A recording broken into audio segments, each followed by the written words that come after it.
Alright guys, it's time for game number 1 between the TheProbeToss and the TheNightFox. It's King Sejong Station Ladder Edition, that's what the LE is, stands up there. Though I used to jokingly refer to it as Limited Edition, because you know, it's all the rage these days. Good luck finding a game without that. Skype good unit. Skype is a unit that grows in supply after you build it. That's the way that's the way it works. It needs patch. Needs some pretty... That or my version's just broken and I need to reinstall it. Who knows? Anyway, we're about to start here. In the top left of the map here on King Sejong Station. Kind of messing up his drone control for a second there. It is our orange Zerg, the TheNightFox. And still, oh no, you didn't see that. Sorry, TheNightFox, we did. In the bottom right of the map, we have in the really awesome glowy purple colors, we have from Clan De, TheProbeToss. So King Sejong Station. Oh, this is a completely bananas map. Biggest reason, of course, is this ramp down here. Those of you who are not, used to seeing a lot of games in StarCraft 2, this ramp is about, I'd say maybe 33% larger than a normal ramp, which you might be thinking to yourself, what does that even matter? Well, think about it this way. You got to put buildings here to stop something from running in. It's easier to do with a ramp this size than it is with this size.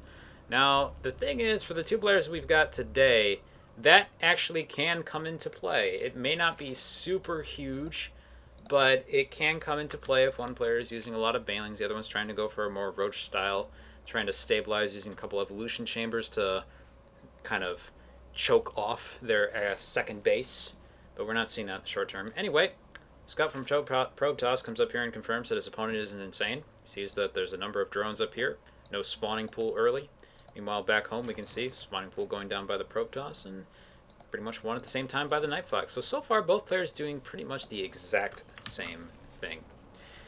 And Omi won't be able to make it at all, by the way. Oh, okay. That's unfortunate. I was going to say, you two could have played each other in the next time slot if you really wanted to. But it's not around. Too bad. Key thing, for those of you that are not necessarily as familiar with the game, in ZVZ, it's incredibly important to use your overlords, your flying supply buildings, spread them around the map to watch the attack paths and get some free scouting on your opponent. There's very little anti-air for Zerg in the early game. The only thing that can shoot up is a unit which we will see pop up here soon called the Queen. The Queen is typically used to spread the creep, this purple gack that makes Zerg units faster, and it's used for injects, which allow you to build more units at the hatchery here for the Zerg.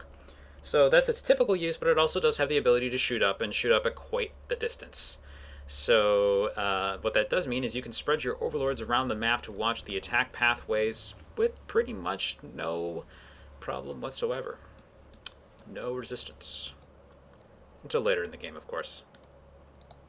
I actually think it's not always a bad idea to reserve one of your far hotkeys, like hotkey 9, hotkey 0, for most of the overlords that you have on the map, just in case they start building flying units. You can just hit a button, tell them all to come back home. You don't have to worry about it too much, but this is a thing. Only if you have difficulty with that should you try it.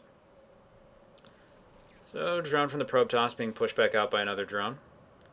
TheNightFox probably being a little over-aggressive and actually following it out here with a second drone. This is the thing. Every time you have a single worker... Ooh, nice way to save it, throwing it down on the gas. Or not. Now he's going to put him here.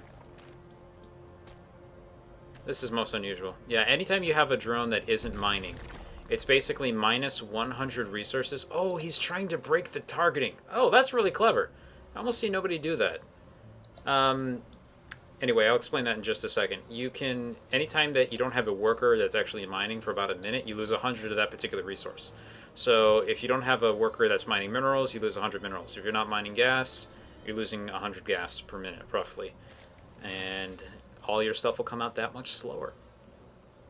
But anyway, what he was trying to do down here is if you tell one unit to attack another... Oh, we got things moving out. it will continue to focus on that unit until that unit changes states. So, for example, you take that unit, specifically drones can turn into buildings because buildings work in a different attack classification with respect to drones. Drones do not automatically attack unless they're told to. The drone will break the targeting and can run away. Anyway, trying to run in with some lings up here. Decent movement from the queen to more or less block that off. But unfortunately, the TheNightFox was a little bit too good with his macro there. He's able to snag out one queen, which is going to really hamper the production for the TheProbeToss. And now he's going to get to work on these worker drones here in the natural. Taking them all out. A lot of lings coming up in the back of this. Now, TheProbeToss can still stabilize from here. It's going to be a little bit close. Needs a couple of spine crawlers up here. His own lings that are going to have to come out. He's also going to have to micro these workers really well around these lings. Doesn't want to lose them. Decent-ish positioning from the queen. Unfortunately, it was on a move command. Didn't really kill anything. And the losses are starting to really stack up here for our purple Zerg player. Spine Crawler does go down without any more static defense. He's going to start losing workers. He's going to basically be forced to bring workers into the fight or just let them die here, which it looks like that's what's going to happen. And TheProbeToss has been reduced down to his original worker count and below. In fact, now he has none, which means that's GG. And this, folks, is why a lot of people don't like CBZ.